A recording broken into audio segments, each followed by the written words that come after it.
청취함으로써 발생하는 정신적, 육체적, 물질적 피해, 불면증, 정서불안, 과대망상, 인성변화, 귀차니즘, 대인 기피, 왕따, 식욕감퇴, 발육부진, 성적 하락, 가정불안, 업무능력 저하, 혈압 감소, 직장생활 부정 등등에 대하여 본 제작진 일동은 어떠한 책임도 지지 않음을 경고드립니다.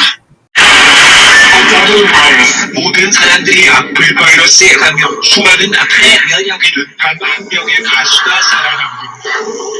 내 이름은 로버트 네빌. 3년째 살아있는 사람을 보지 못했다. The radio drama never dies. 몰려온다. 유사의 표현에서 적어내. 경고, 알메라 토끼가 달성했습니다. Warning. 살인. Oh my god.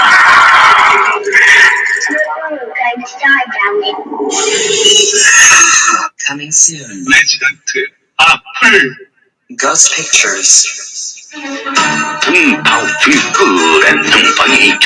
중국의 가장 위대한 사상가 놀다. 그의 명성은 공자를 압도했고 맹자를 물로 보았다. 장자의 무의자 연설은 인간이 놀고 먹을 때 가장 행복하다는 그의 무의 도식설을 표절한 것이다. You study very hard. You die. Then you play very hard. You die. Good. 놀자 가라사대 장자가 사상가면 파리가 세다.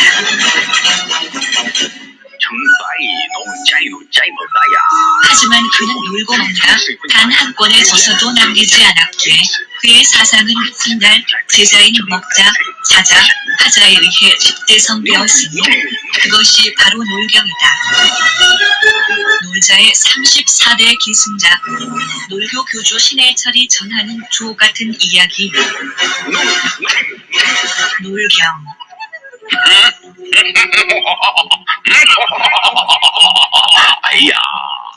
도서출판 유령원. 요즘 검찰 개혁으로 인해서 보안 수사가 어쩌고 저쩌고 해서 말이 참 많죠.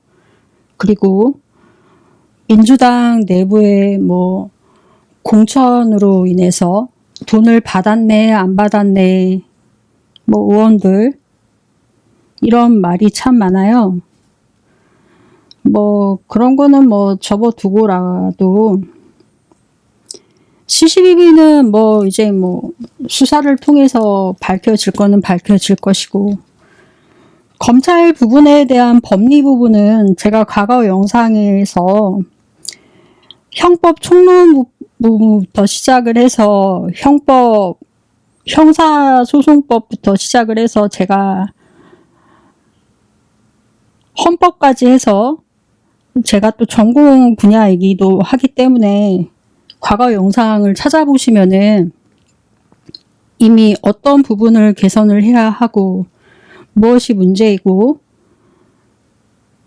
그런 부분은 다 이미 설명을 해놨기 때문에 오늘 올려드린 이제 짧은 영상에서는 이제 핵심만을 이제 말씀을 드렸고, 너무 또 법리적인 부분을 말씀을 드리면은 다소 이제 이해하시기가 어려우실 수 있기 때문에 에센스만을 말씀을 드렸습니다.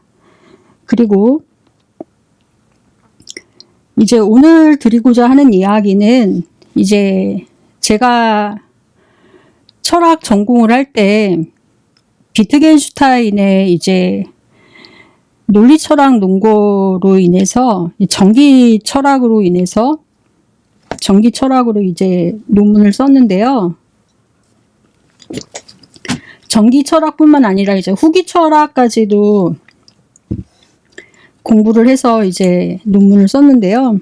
그거를 이제 바탕으로 해서 불교 철학까지 해서 이제 연결해서 좀 설명을 좀 말 많은 시대에 이 비트겐슈타인이 우리에게 하고 싶었던 말할 수 없으면 침묵해라.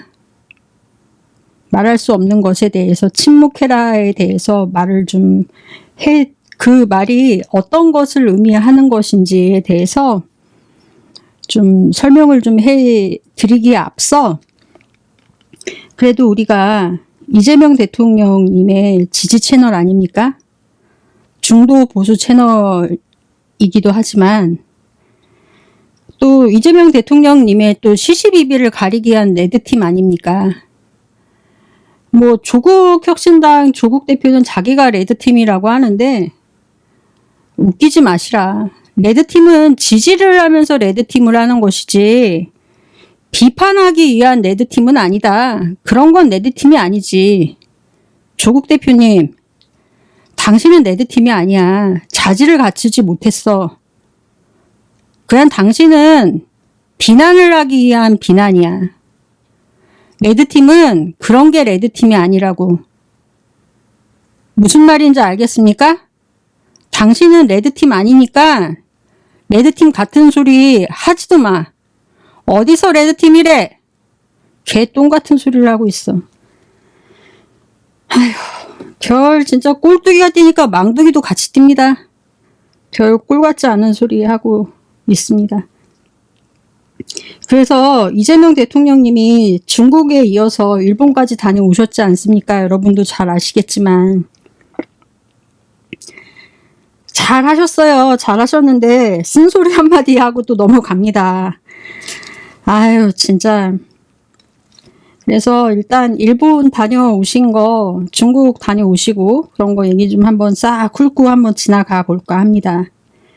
식민지 국가의 대통령을 영접하러 먼저 나와서 기다렸다가 90도로 절을 하는 장면을 중국의 시진핑 주석이 만약에 봤다면 봤을 것입니다. 심장이 내려앉는 배신감을 느꼈을 정도로 저는 그렇게 느꼈을 것이라고 생각을 합니다. 야, 이재명 정말 난놈이다. 시진핑 주석은 그렇게 생각을 할 것 같아요. 중국에서는 야, 저 이재명 나의 심장을 이렇게 녹이더니 일본에 가서는 그것도 총리의 고향으로 가서는 한반도 백제의 불교 문화가 만개하고 있던 나라시에 가서 저런 엄청난 대접을 받는구나. 시진핑이 일본을 방문했을 때 이러한 대접을 받았겠냐고요. 이재명 대통령과 같은 시진핑이 대접을 받았겠냐고요. 여러분 생각을 한번 해보십시오. 중국에 명문 관영지가 있는데요. 더 글로벌 타임즈라는 곳이 있어요. 그곳의 보도에 따르면요. 다카이치 이재명 대통령을 90도로 인사로 환영했다.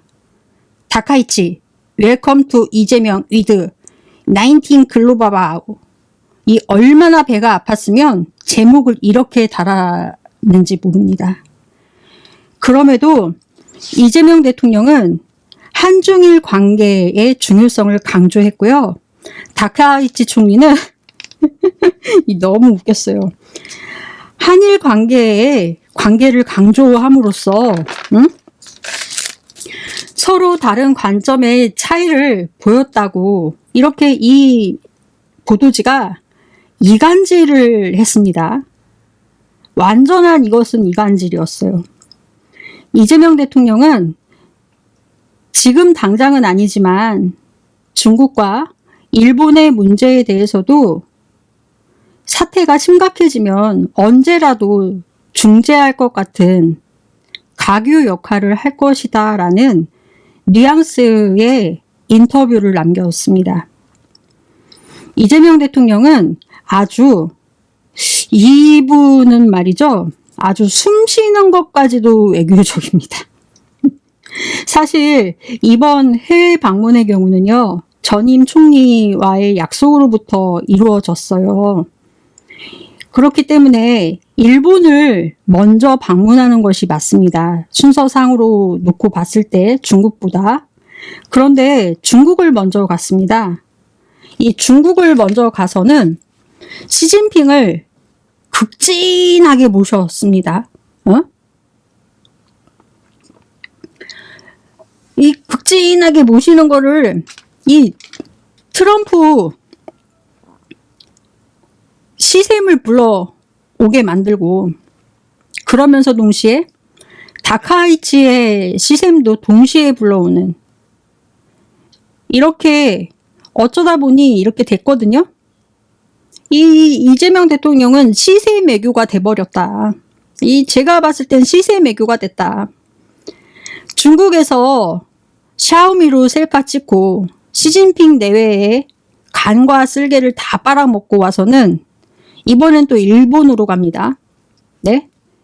이재명 대통령의 협력을 갈급하게 기다리고 있는 다카이치 사나이 총리의 주도하에 이재명 대통령이 다카이치의 마치 오랫동안 알고 지낸 남동생인 것처럼, 남동생인 것처럼, 이 완전 남동생인 것처럼 챙겨줬단 말입니다. 다카이치 총리가. 이 다카이치 총리는요, 1962년생입니다. 그리고 이재명 대통령이 1964년생으로 되어 있어요. 본래는 63년생이라고 하시는데, 이게 호적상으로 나와 있는 거는 그렇다는데, 어쨌든 공개된 건 64년생. 완전히 마치 이게 떨어져 있던 온누이 관계를 연출했다. 정상회담이 끝난 다음에는 미리 제작한 커플티를, 민주당 상징 색깔인 파랑 색깔, 그 후드티 있잖아요, 그거. 그 티에 이름까지 새겨서 이재명 남동생 이렇게 판박아서 입고서는 드럼 스틱까지 쥐게 해서는 드럼까지 치게 했단 말입니다. 이 역대 어느 대통령이 따라갈 수 없을 정도의 친일 대통령 행동을 했단 말입니다. 이재명 대통령이. 이 어떤 대통령이 이렇게 했습니까? 이 친일 대통령입니다, 완전. 이 남동생, 누나가 마치 골방에서, 또는 오빠랑 동생이 누나랑 오빠랑 북치고 노는 것처럼 그렇게 보이지 않았습니까, 여러분? 이거 아무나 못합니다. 이거 끼가 타고나야지 이런 거 합니다. 그리고 어떻게 했습니까? 그리고 마지막 날, 이 범용사 호르주에 먼저 와서 기다리고 있던 다카이치 총리의 손을 잡았습니다. 잡으면서 이재명 대통령 뭐라고 하셨는지 기억하세요, 여러분? 이 처음 건넨 말이 뭐냐면, 손을 딱 잡으면서 손이 차갑다. 손이 차갑다라고 했어요. 손이 차갑다라고 했어요, 이재명 대통령이. 한국인의 이러한 직설화법 때문에 일본의 여성들이 죽어납니다. 이러한 직설화법 때문에 한국 남성 좋아해요. 예?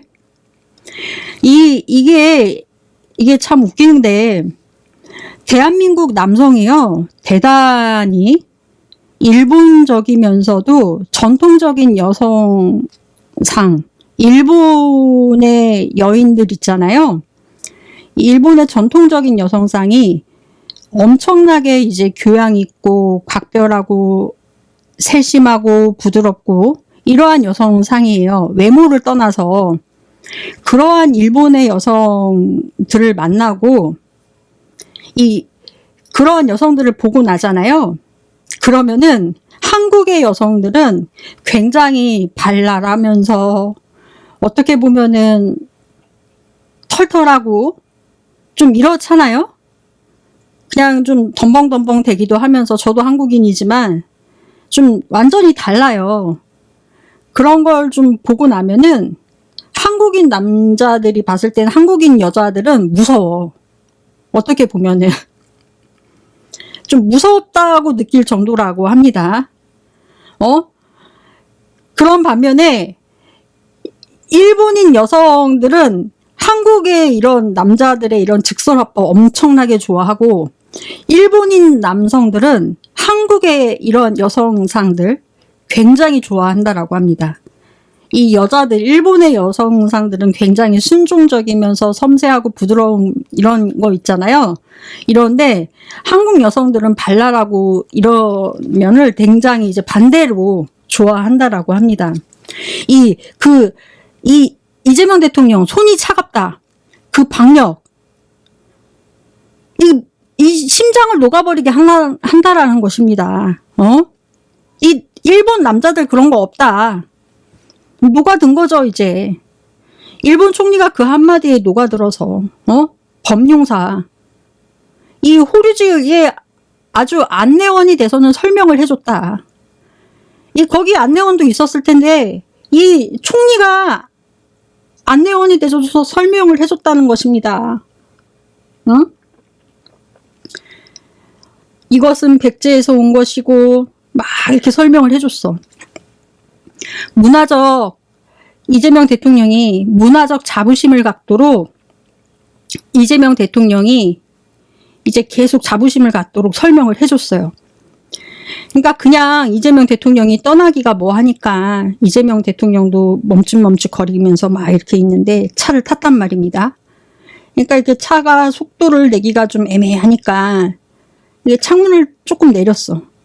그랬더니 다카이치 총리가 그걸 딱 보고 손살같이 달려가서 그 창문 내린 틈 사이로 손을 싹 집어넣어서는 둘이 손을 잡고 이별을 하는데 아주 이거는 눈물 없이 볼 수 없는, 야, 이거 무슨 온누이 이별 장면이야.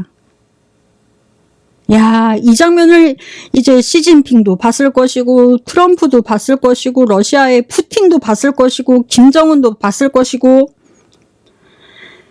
야, 진짜 이거 무슨 이별을 하는데 아주 눈물 없이 볼 수 없었다. 이재명 대통령님 고생 많으셨습니다. 하여튼 제 감상문은 여기까지. 그런데 이제 또 호류지 방문 시 이재명 대통령께서 신으셨던 운동화에 대해서 이제 한마디 하고 넘어갈까 합니다. 다카이치 총리 눈에도 띄었는지 이제 얘기를 하는데, 드럼을 합주했던 어제 신으셨으면 좋았을 텐데 그런 얘기를 했거든요. 그런데 오늘 굳이 이 얘기는 오늘 굳이 신지 않아도 될 상황에서 신었다라는 것을 함축한 얘기입니다. 그랬더니 안 알려줬다. 이렇게 말을 했어요, 대통령이. 이거 누가 이렇게 했습니까? 이재명 대통령은 과거 선거 유세 때 신었던 운동화도요, 그리 비싸지 않는 리복사에서 나왔던 89,000원의 운동화 신으셨어요.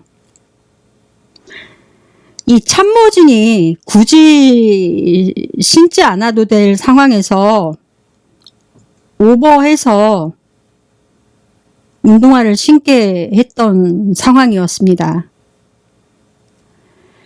그 호류지가 바닥이 돌로 이루어졌기 때문에 운동화를 대통령님께 신게 했던 것 같은데, 이거 결국은 그 운동화 브랜드 홍보해 준 것밖에 더 됩니까? 이 운동화는요, 이탈리아산 호간의 하이퍼라이트 스니커즈 아닙니까? 누가 봐도 딱 아는, 저 같은 브랜드에 조금만 관심 있는 사람은 다 압니다. 이거 77만 원에 팔았거든요. OK몰이나 이런 데 들어가서 보면은요, 할인할 때 사면은요, 50에서 60만 원대면 삽니다. 최근에 알아보니까 네이버에서는요, 50에서 70만 원대에 형성되어 있더라고요. 중요한 것은 이것을 빌려서, 참모진한테 빌려서 대통령을 신게 했다고 하는데 그럴 필요가 있었습니까?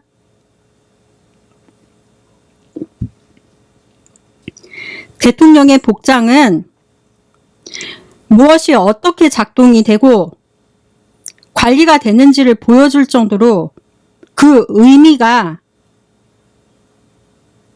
표현이 되는 것입니다. 넥타이 하나, 착장되는 정장의 색깔, 셔츠의 색깔이 외교를 수행하는 동안에 한 나라를 대변하기도 한다라는 것을 잊지 마시기 바랍니다.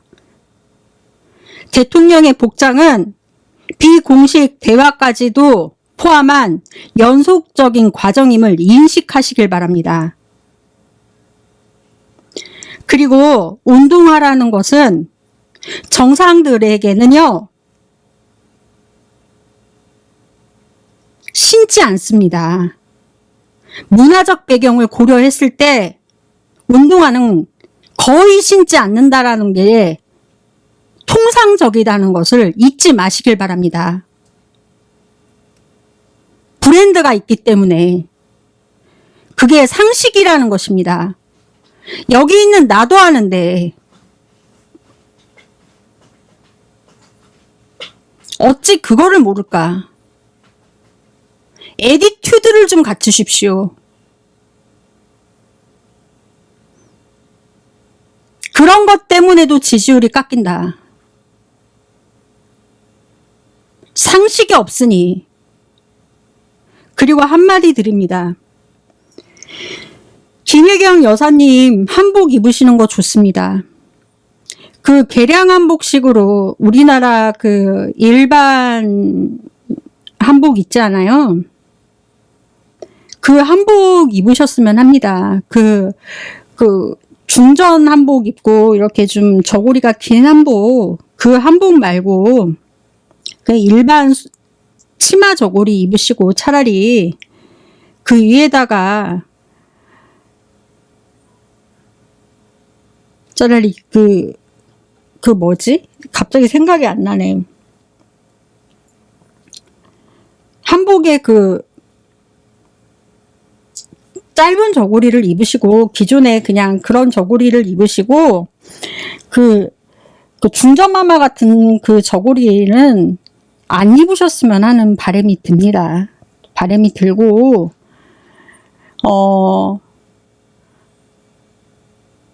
그 차라리 외투로는 뭐 두루마리 같은 걸 차라리 입으시는 게 더 낫지 않나라는 이런 생각이 듭니다. 그 대통령님의 그 복장이 이게 뭡니까? 바보를 만들지 않았습니까? 참모진들 똑바로 하셔라. 오늘 살펴볼 화두는 화두인지 뭔지 한번 살펴봐야 하는데 선불교는 선종, 교종 이렇게 얘기하잖아요. 교종은 우리가 공부하는 것과 비슷해요. 문자로 하는, 선종은 나의 깨달음을 중시하는 것이고 텍스트 보고 경전 보고 하는 것이 교종. 언어도단이라는 말도 너무 당연한 거죠. 제가 과거에 언어도단이라는 것 설명해 드린 바가 있습니다. 언어의 길이 끊어져야 한다.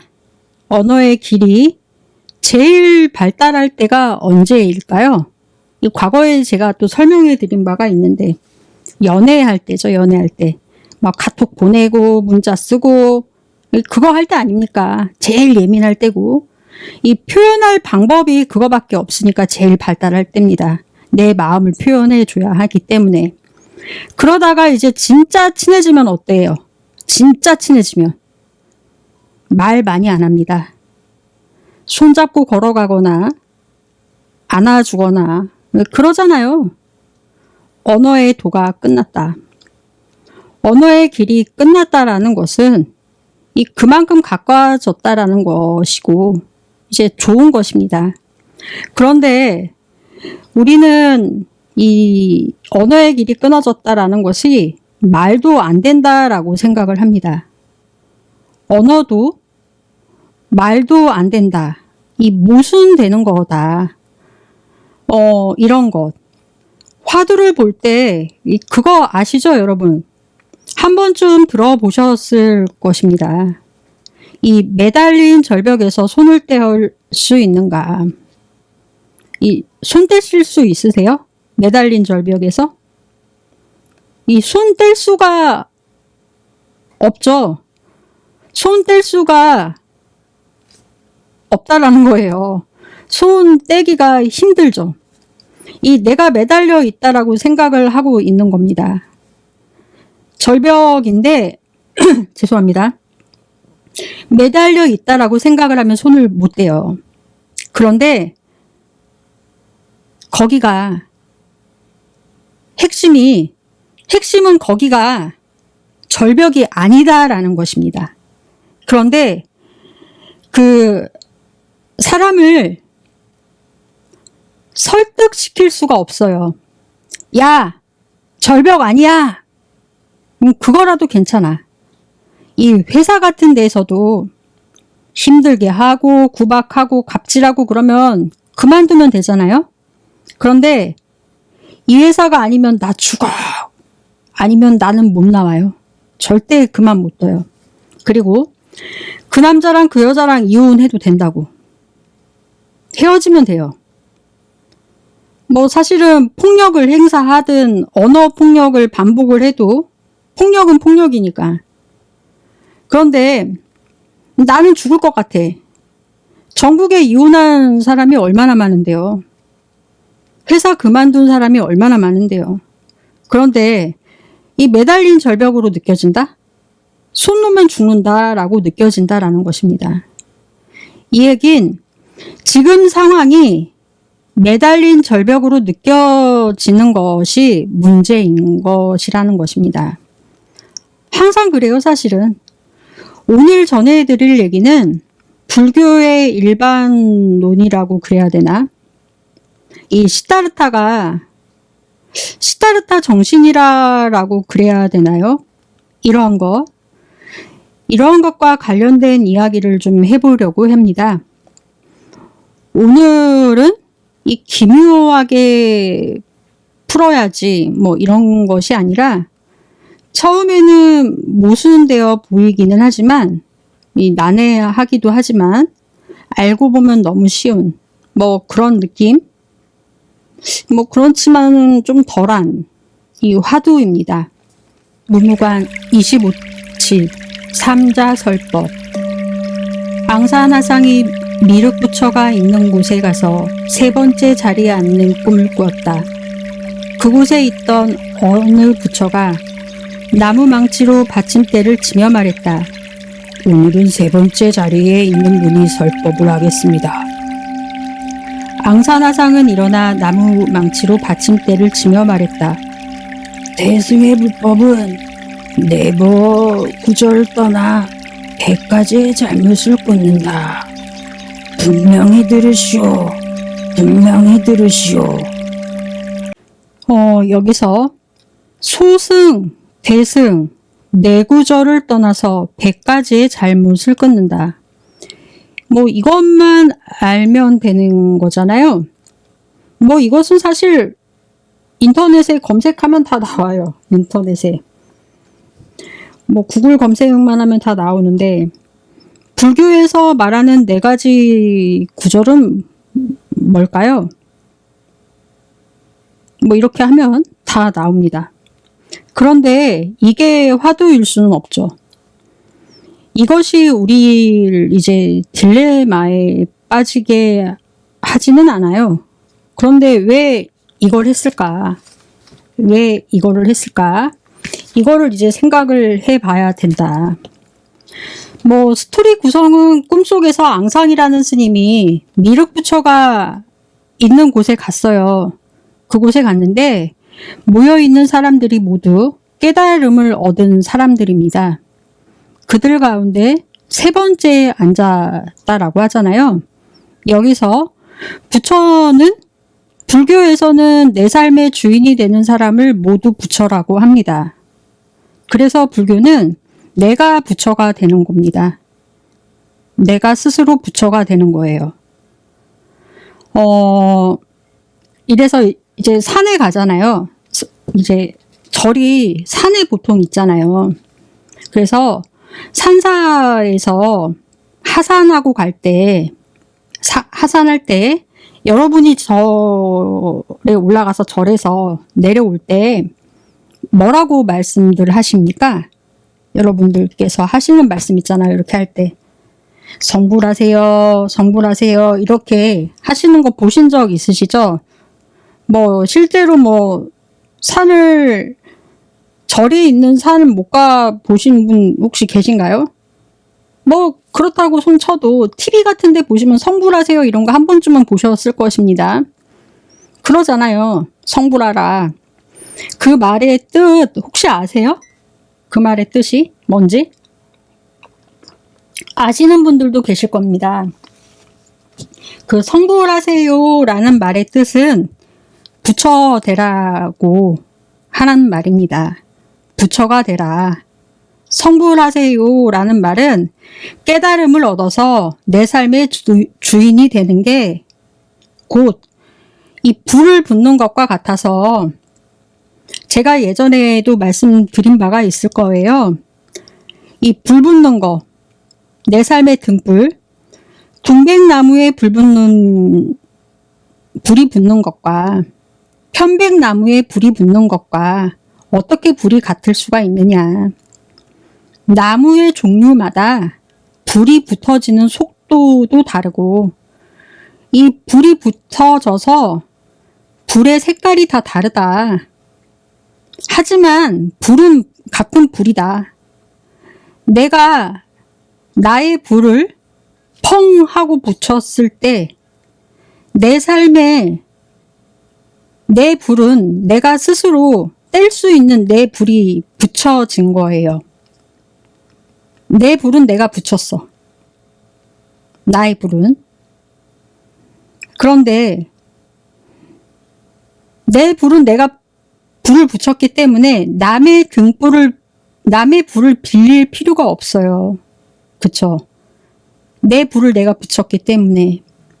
그렇죠?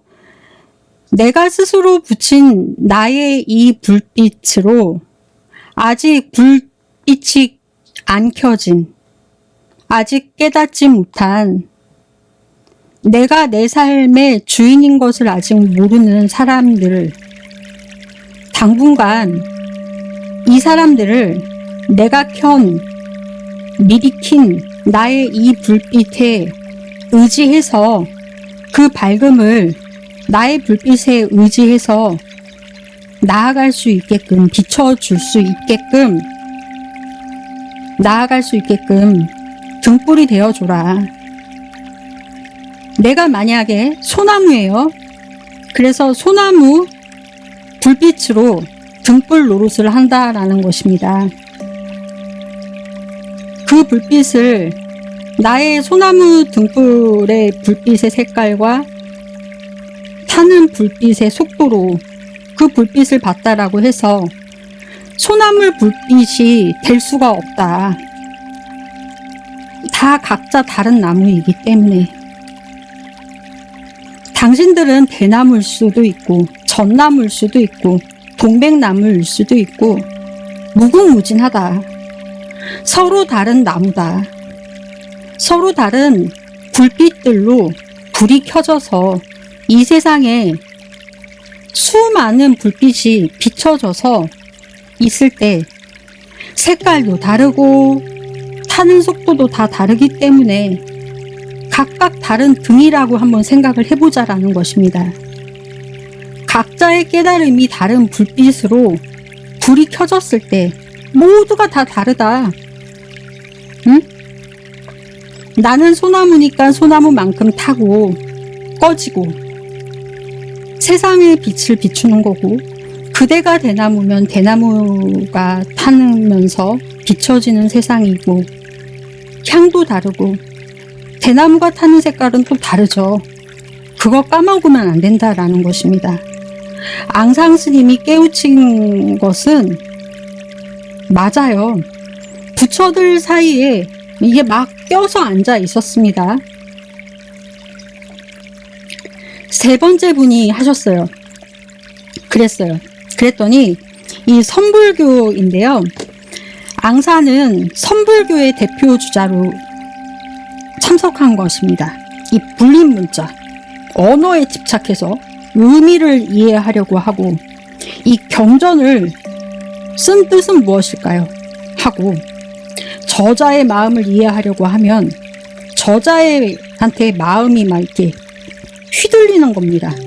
그러니까 삶의 주인이 되기 위해서는 글이라든가 경전에 큰 의미를 두지 않는 것이, 그런 것 자체가 문제라고 생각했던 것이 선종이라고.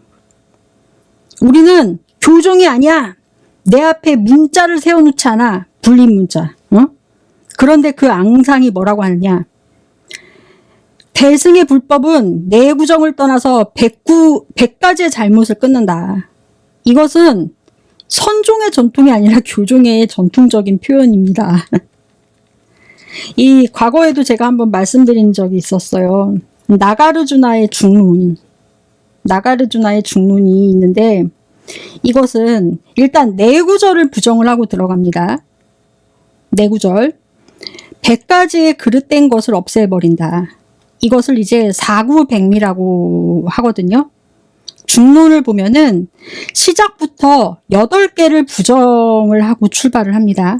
예를 들어서 뭐가 하나 생기면 이것을 이제 부정을 하기 시작해요. 자기로부터 생기거나 스스로 생기지 않으면 이제 타인으로부터 생기잖아요. 그것도 만약에 아니라면 자기와 동시에 타인으로부터 생기잖아요. 근데 그것도 아니라면 자기도 아니고 타인으로 아닌 것으로부터도 생기잖아요. 이런 식으로 중론은 우리가 논리적으로 그럴 거야, 그럴 거야, 그럴 거야를 다 까고 나가는 거예요. 그러니까 논리적 가짓수를 다 없애버린다. 뭐가 만들어지고 뭐 이런 거 있잖아요. 이 세상에 생기고 막 그러잖아요. 스스로 생겨나가고 막 이러는 거. 다른 것으로부터 생겨나가고 스스로부터 생기지 않으면 다른 것으로부터 생기지 않느냐. 그런데 스스로부터 생기지 않는다. 뭐 이런 것들 있잖아요. 그러면 다른 것부터 생기구나 라고 생각하죠. 이렇게. 그런데 다른 것부터 생기지 것도 아니야. 아, 그러면 스스로부터 생기는 것도 생기는 것으로부터 생기구나. 그랬더니 또 그것도 아니래. 아, 그러면 스스로부터도 아니고 다른 것부터도 아닌 것도 꼭 같이 생기는 거구나. 그랬더니 그것도 아니래. 뭐 이런 식으로 하나하나씩 이제 머릿속으로 생각하는 것을 부정해버립니다. 이 8가지를 부정해버린다. 과거에도 한번 설명을 해드린 적이 있습니다. 생기는 것도 부정을 해버리고 없어지는 것도 없어지지도 않고 항상 그대로 있어야 되고, 이 불생불멸, 생기는 것도 영원하다, 순간적인 것, 같다라는 것, 다르다는 것, 소멸하는 것, 가는 것, 오는 것 다 부정을 합니다. 이것을 이제 팔불중도라고 하는데요. 중론은 이렇게 시작을 합니다. 이거를 이제 이론적으로 가는 거예요.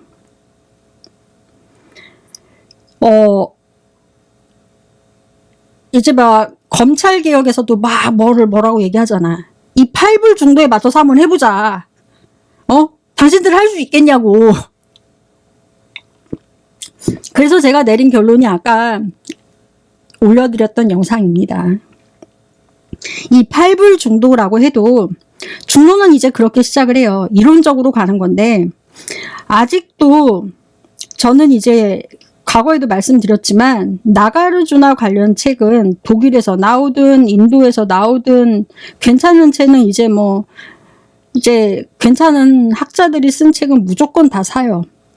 지금 당장 못 읽어도 언젠가는 읽기 위해서 다 사서 모아요. 이론 불교와 이제 교종의 최고봉입니다.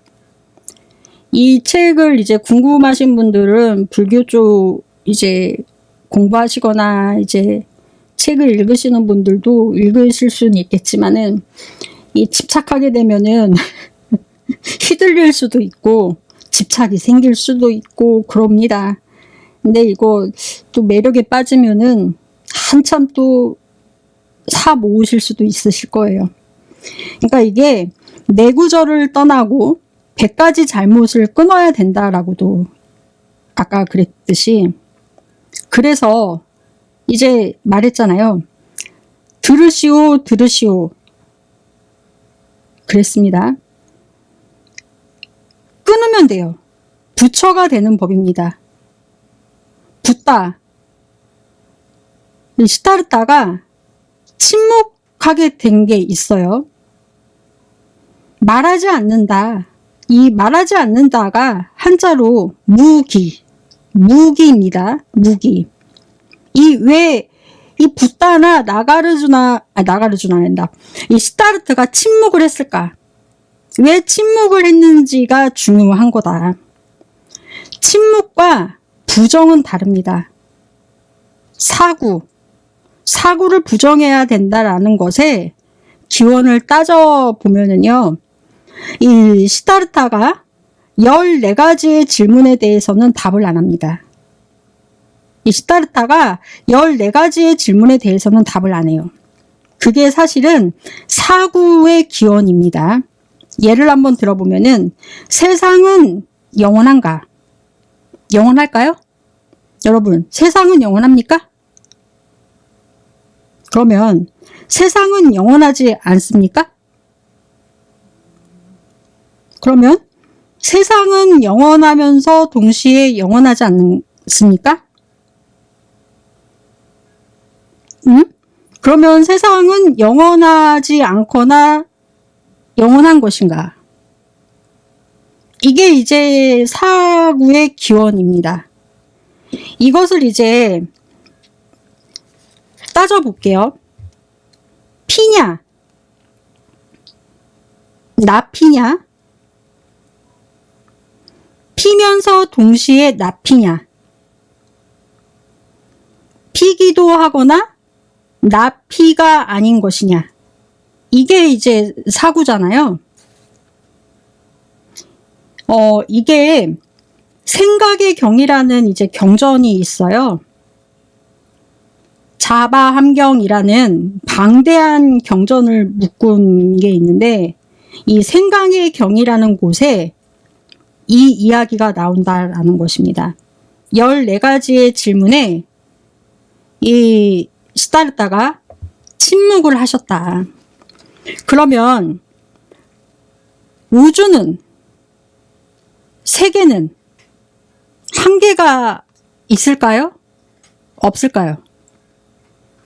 그러면 한계가 있으면서 동시에 한계가 없는 것인가?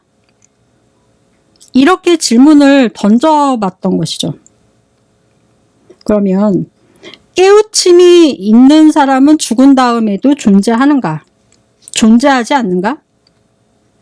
뭐 이런 기타 등등. 시간에 대한 질문에 또 4가지에 대해서 질문을 할 수 있죠. 공간에 대한 질문에도 뭐 이런 4가지에 대한 질문을 할 수가 있는 거고, 죽음에도 존재하는가 존재하지 않는가 뭐 이러한 질문들을 딱 다 할 수 있다는 것입니다. 모든 질문에 대해서 다 할 수 있다. 우리의 정신은 몸과 같은가 다른가? 이 14무기 14가지 질문에 대해서 침묵하셨다. 사구에서 벗어나는 논리 없어요. 그래서 서양에서는 여길 가도 안 되고 저길 가도 안 되는 이 딜레마라고 부릅니다. 난제, 딜레마. 2가지의 난제를 딜레마라고 합니다. 이 딜레마의 DI라는 둘이라는 거, 딜레마. 이 4개면은 텍트라네마, 궁지에 빠뜨리다라는 뜻이죠. 제가 오늘 하려는 얘기는 앙상 스님의 얘기가 아니에요. 붓다의 14가지 질문에 왜 침묵하셨을까? 붓다의 침묵의 이유는 뭘까?입니다. 침묵은 부정일 수도 있고 긍정일 수도 있어요. 인도에서 유명한 얘기입니다. 이게 세계는 영원할까? 우리는 죽는데 뭐 형 이상학적 질문에는 침묵하신 겁니다. 자, 인도에선 유명한 얘기예요. 한번 이제 대답을 한번 해보세요. 털난 거북이는 영원할까요? 털난 거북이? 털난 거북이는 영원할까요? 이게 뭐라고 대답할 겁니까? 여러분? 네? 이 얘기 하실 거예요? 이 침묵해야 할 때가 있다고요. 대답하는 순간 내재된 질문을 받아들여야 한다는 거예요. 내재된, 응? 이거에 왜 대답을 해? 그러면 또 사각형은 푸른가요? 푸르지 않는가요? 침묵해야죠.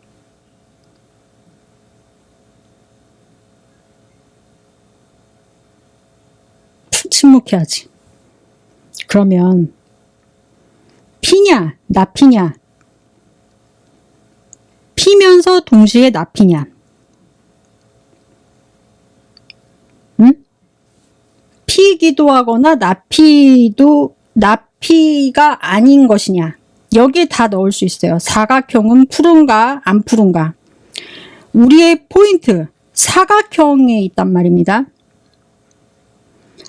시다르타가 침묵한 건 다 침묵한 게 아니에요. 침묵해야만 하는 거예요. 이 사각형이 뭔지 아세요? 여러분? 사각형. 여기에 아트만을 넣거나 불멸하는 영혼을 넣는다고 생각을 한번 해보세요. 시다르타는 침묵한다고. 여기에 뭐를 넣을 것인가? 사각형이 문제잖아요. 뭐라고 대답하셨을까? 뭐라고 대답할까요? 뭐라고? 침묵해야지. 얘기해봤자 푸르다? 그렇게 해도 문제죠. 푸르지 않다고 해도 문제지. 무슨 말인지 이해되시죠? 침묵할 수밖에 없는 문제들이 있어요. 세상에는. 그것이 핵심이라는 것입니다. 그것의 핵심은 주어가 무엇이냐는 것입니다. 그것이. 응? 침묵해야만 될 때가 있다. 대답하는 순간 내재된 본질을 받아들여야만 한다는 것이에요. 불교에서 무아라는 말과 쌍벽을 이루는 말이 이제 무상인데, 이것은 이제 영원하지 않다. 영원하다라는 것을 믿으면 그때부터 이제 힘들어집니다. 왜냐면은 영원하지 않으니까. 우리 엄마는 영원할 거야.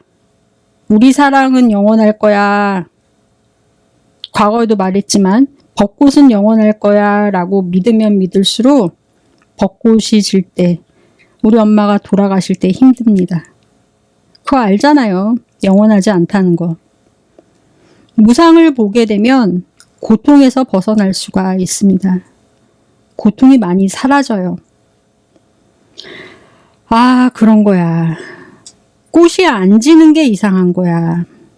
그 타타타. 산스크리트어로 그대로 있는 거, 그대로 보면 되는 거. 그런 거잖아요. 무상이라는 게 이런 것들과 관련이 있는 거예요. 시다르타가 처음 설법할 때인데,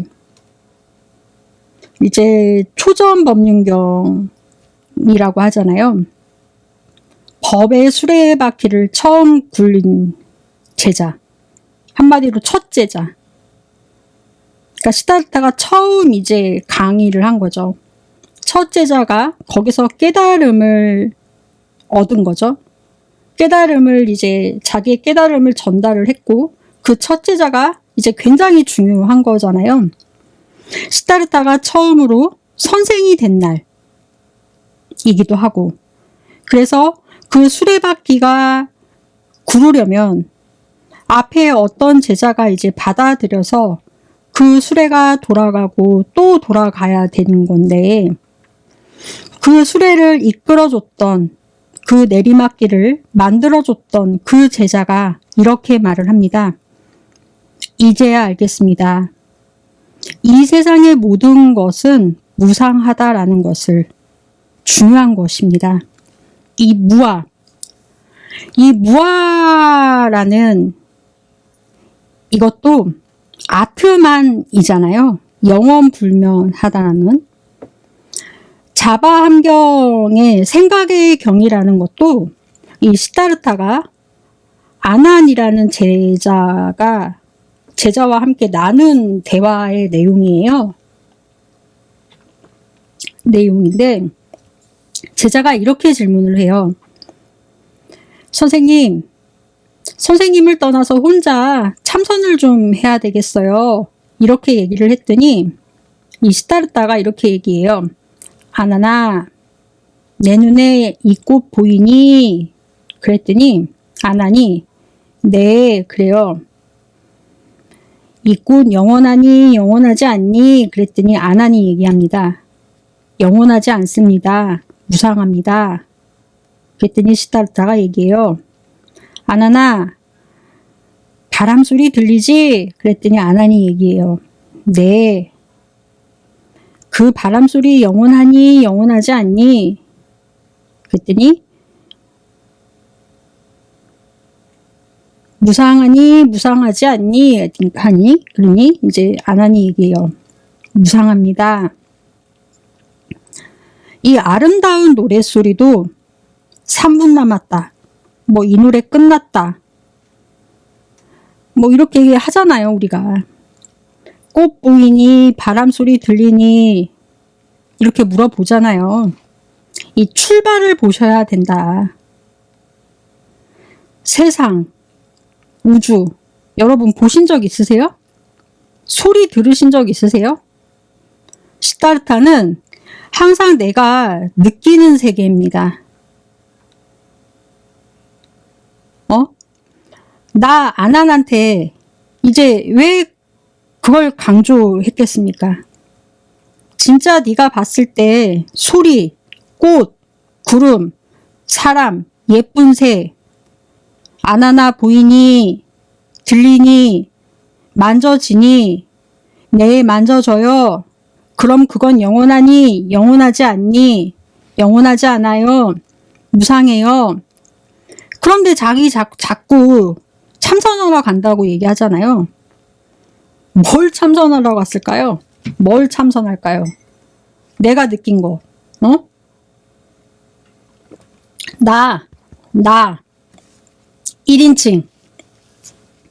내가 느껴야 돼요, 내가.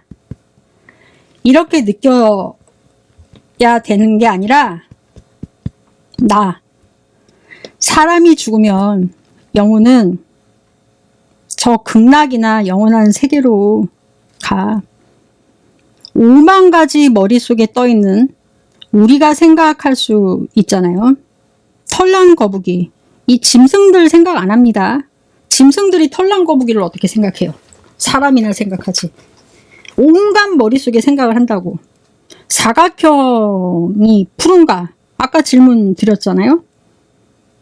이 말이 됩니까? 말이 안 되기도 하잖아요. 말이 되기도 하고. 사각형이 푸른 거. 이해되시죠, 여러분? 여러분 사각형 본 적 있으세요? 사각형?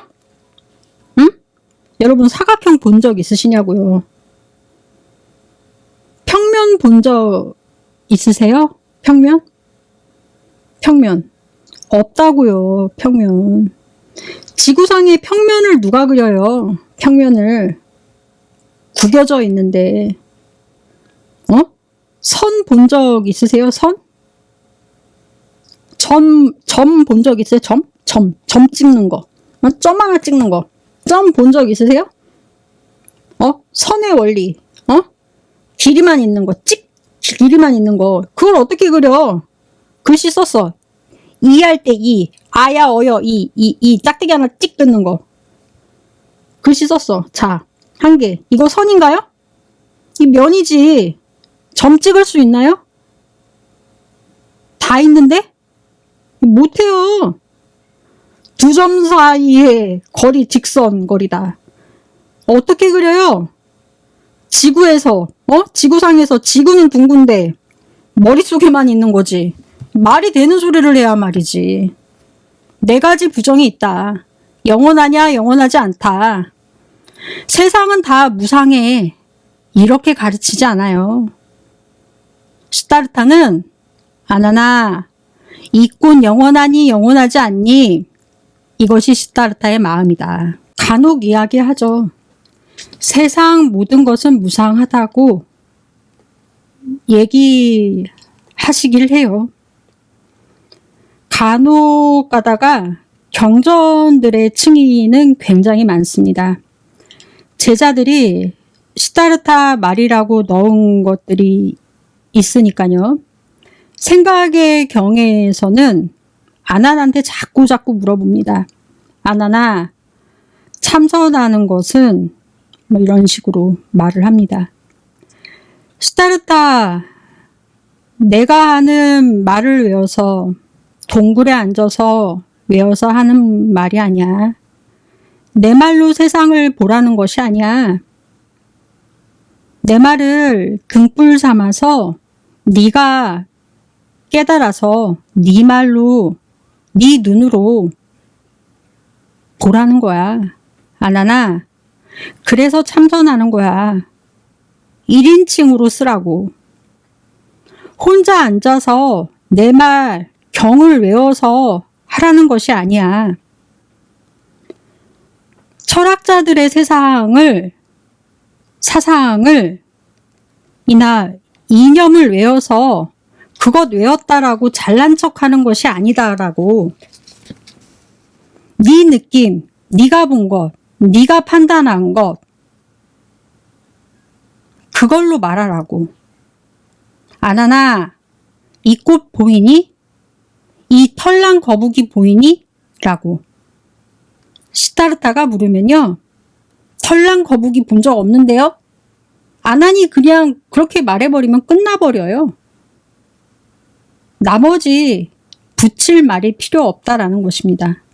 이 무슨 말인지 이해되시죠? 그런데 그렇게 또 물어본다라는 거죠. 내 구절을 떠난다고 해서 까먹으시면 안 된다라는 것입니다. 왜 이 내 구적을 떠났을까? 주어들이 문제다. 영혼은 존재하냐, 존재하지 않느냐, 이런 얘기 또 하게 된다. 뭐 14무기 또 할 수 있겠죠. 털난 거북이 같은 거 생각하니까. 우리가 얼마나 이런 털난 거북이 같은 생각 많이 합니까? 이상하게 이런 식으로 갖다 붙이고 사각형은 푸른가 푸르지 않는가, 이거에 또 대답하는 순간 막 머리에 남북 맞는 것이고, 사각형 본 적도 없는 사람들이 지구상의 사각형이 불가능한데 털난 거북이를 갖고 얘기를 하질 않나. 영혼도 본 적 없는 사람들이 영혼이니 불변이니 이런 헛소리 갖고 얘기를 하질 않나. 그걸 주워 삼아서 뭐하니 이렇게 얘기를 하고, 참선한다는 것이 완전히 나로 이제 돌아오는 것인데, 다 지우고 벚꽃은 무상하니 벚꽃으로 봐야 되는데 그렇게 보지는 않고, 이 참선을 통해서 혼자서 깨닫는 것, 혼자서 깨닫는다는 것은요, 시타르타 없이 아난 혼자서 무상하다라는 것을 시타르타의 색깔이 아니라 아난의 색깔로 다르게 그렇게 보여줘야 한다라는 것입니다.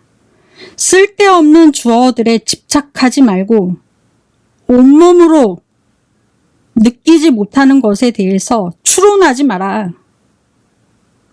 쓸데없는 주어들에 집착하지 말고 온몸으로 네가 느끼지 못한 것에 말하지 마라. 추론하지 마라. 생각하지 말라고. 비트겐슈타인의 말입니다. 말할 수 없는 것에 침묵해야 된다. 비트겐슈타인의 말입니다. 제가 비트겐슈타인 그래도 석사거든요. 비트겐슈타인의 뭐 삶이 어떻고 저쩌고 철강의 세계적 부잣집 아들이다. 논리 철학 논거가 어떻고 저쩌고 트라타쿠스 로기쿠 필로소피쿠스 뭐 어떻고 저쩌고 씨부리는 사람들 다 집어치자. 니체 사상이 어떻고 저쩌고 네 얘기를 해라. 네 얘기를.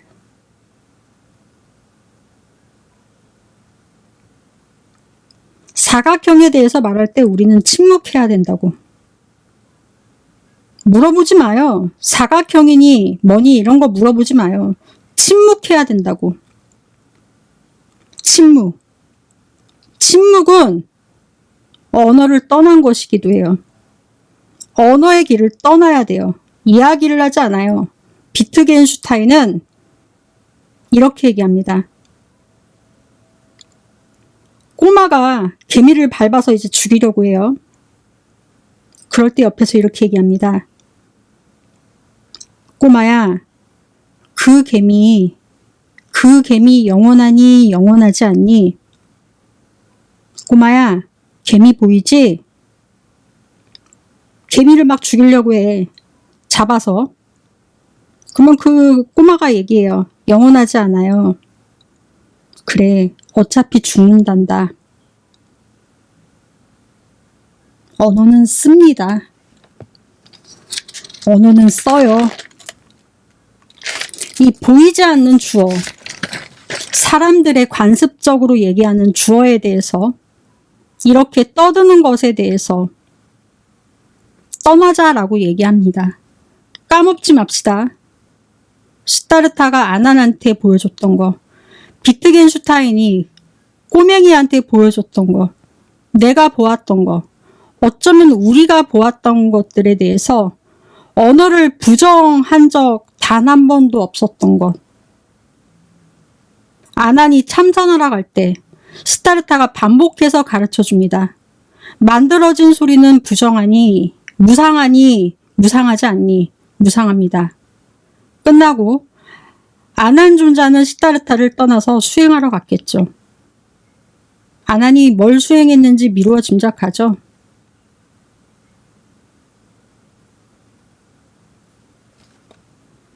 까먹지 맙시다.